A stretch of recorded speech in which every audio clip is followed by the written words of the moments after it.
Do you ever wonder what is intended for or likely to be understood by only a small number?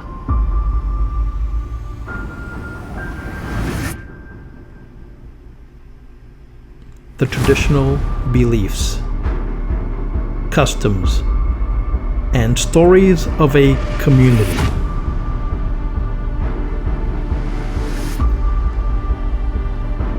A community not part of the mainstream, unconventional, peripheral, or extreme.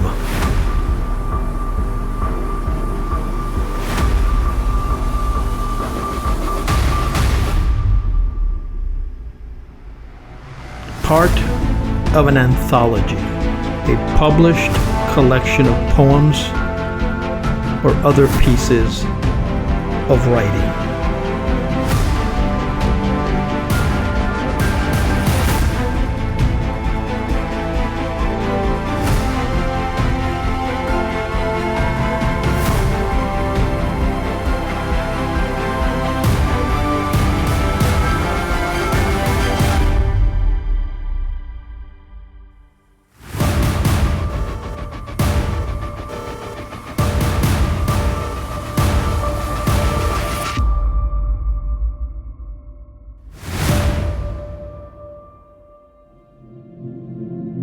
This is Esoteric Lore. I'm your host, Edward Aponte, where I push you to ponder the fringes of folklore. Welcome back to Esoteric Lore, where we journey through the hidden histories and living practices of human consciousness. Today we're going to ask a provocative question. What is the impact of drugs on the origin of mindfulness practices? At first, these two things, drugs and mindfulness, may seem like opposites. One is the external, chemical, and often sudden. The other is internal, cultivated and built slowly through discipline. But when we look deeper into history, philosophy, and science, we discover that the two have always been intertwined. So let's explore the story. Let's start at the beginning. Many ancient cultures turned to plants and substances to access states beyond ordinary awareness. In the Vedic world of India, for example, there was Soma, this mysterious ritual drink. Its ingredients still debated, was praised in the Rig Veda as a divine nectar that brought clarity, vision, and immortality. Elsewhere, shamanic cultures from the Amazon to the North American plains worked with ayahuasca, peyote, or mushrooms. These were not recreational substances, but sacred tools, gateways to altered perceptions, used in rituals and with intention. So in many ways, the earliest seeds of mindfulness were watered by psychoactive plants. They revealed to people that consciousness could shift, expand, dissolve, and reconnect with something greater. But something shifted as traditions like Buddhism and yoga began to take form around 500 BCE. The Buddha explicitly discouraged intoxication, saying they cloud the clarity of sati, mindfulness awareness. The yogis of India emphasized pranayama, breath control, dhyana, meditation, and samadhi, deep absorption. Here we see a philosophical pivot. The idea was, yes, you can open the door with substances, but can you train the mind to stay there without relying on anything external? Mindfulness as we know it today was born in this movement, away from externals towards the internal, a discipline of self-cultivation, a natural alchemy. Fast forward to the 20th century. psychedelics reemerged in the West.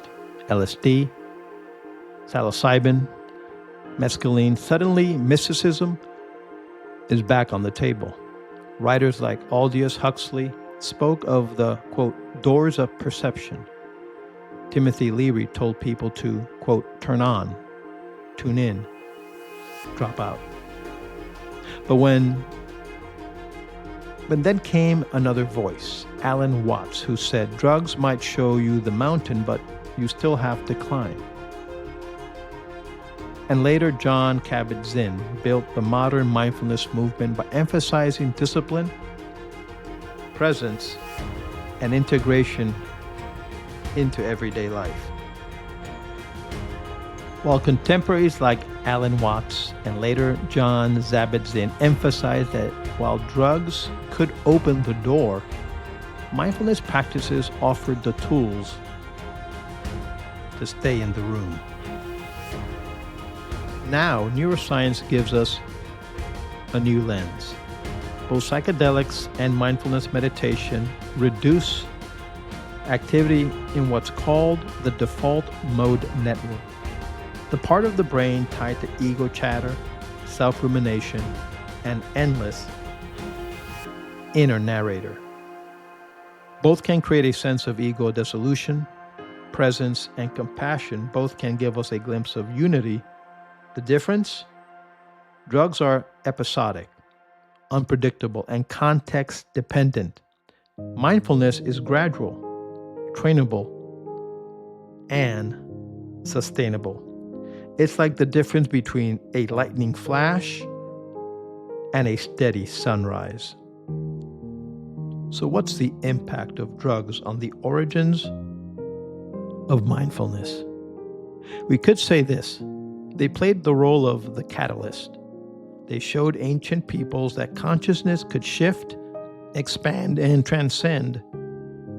But the lasting traditions like Buddhism, yoga, Taoist meditation chose to build practices that didn't depend on substances. In that sense, mindfulness is the echo of those early experiments. It's the sustainable form of what began as ritual ecstasy. Drugs shaped the early ritual backdrop from which mindfulness arose. But the defining features of mindfulness practices, whether in Buddhism, yoga, or modern therapy, was the shift away from external substance towards internal cultivation. Modern science now shows the two paths touch similar neuropsychological terrain, but mindfulness offers a sustainable and ethical framework that drugs alone could not provide. The lesson here is not that drugs and mindfulness are enemies, nor are they identical. Instead, they are parallel paths in the human quest for awakening. One opens the door quickly, the other teaches us to live on the other side. And maybe that's the enduring wisdom. We can honor the spark of the ancients, but the deeper practice is about cultivating awareness from within. As always, I leave you with a poem. Between lightning and sunrise. In temples of fire they drank from the chalice of stars, roots and petals dissolving into chants. Visions rising like smoke, a fleeting crack in the sky. Soma, ayahuasca, and mushrooms song. Sacred doors flung open by leaves and stone. A glimpse of the infinite, a lightning flash that startled the heart awake. But the sages turned inward. They said, do not only touch the sky, learn to dwell within it. Breath became the new elixir. Silence, the steady flame. Discipline, the vessel that holds the ocean of mind. Now in our age of science and storms, we see the twin path intertwined. The sudden spark and the patient sunrise. Both dissolve the ego's restless mirror. Both whisper, you are more than the voice inside your head. So honor the spark, but walk with the sun. Mindfulness, born of ancient fire, teaches us not to just visit the light, but to live there with open eyes and steady breath.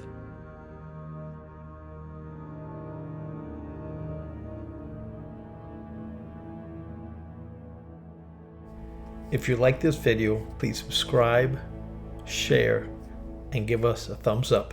Thanks for watching. See you next time.